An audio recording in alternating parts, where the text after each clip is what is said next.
he's very intelligent and relates well to math, but he's doing all this other stuff. and yet I'm also at Jefferson Elementary because my wife retired and she was a librarian forever. One of the things that I really took away from all of that is my wife was reading to our kids when they were in the womb, and I'm working with kids at Jefferson now that haven't had those advantages. And so what I saw when I was at the middle school, I started out working with BD kids and then special ed kids, and the BD kids in particular, because they couldn't comprehend, because when they couldn't retain some things when they read, so they acted out when it came time to read something, whether that was a test, whether that was an assignment, and so you had to really react to that kind of behavior pattern. But the point I'm making in all of this is that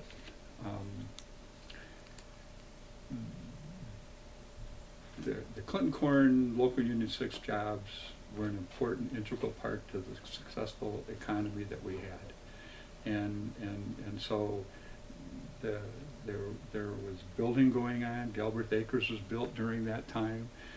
People were able to be successful, and at the same time, you don't think that's going to ever end.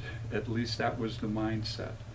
And when that line in the sand was drawn, that created a whole bunch of term. They're not going to do anything, you know. That'll never happen.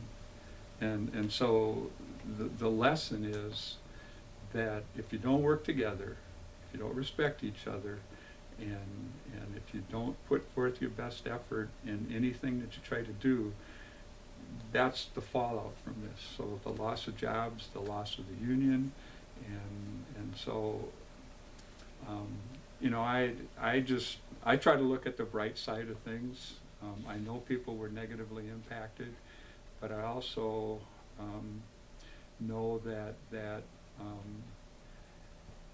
had they understood the premise of how business operates, you know, you think you're going to always have your job, and yet if economic conditions change, or you're not always not going to get what you ask for, and so you got to compromise, and you got to understand each other's position, and so I mean, that to me has always been the business sense that's necessary in order to be successful. And I think you know, the John Deeres of this world recognize that.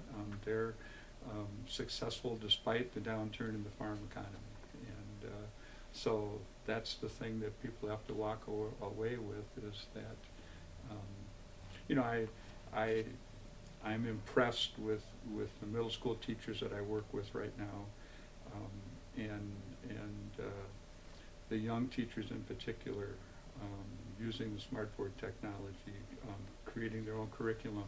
And I bring that up because when it comes time for the Clinton Education Association to sit down with the school board, the teachers understand that the state isn't funding schools at the level they need to be funded.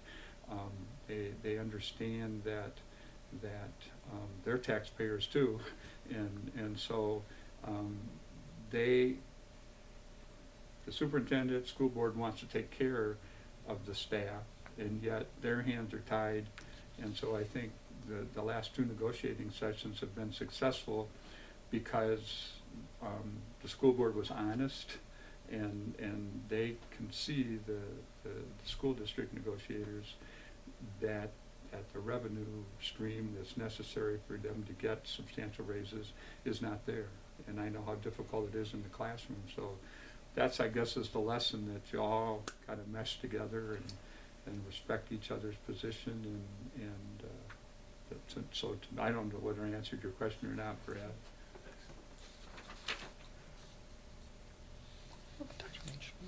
Okay. All right. Wonderful. Thank you very much. Really appreciate it. Very good. My pleasure. Sorry I was late. Oh, you're fine. It's fine.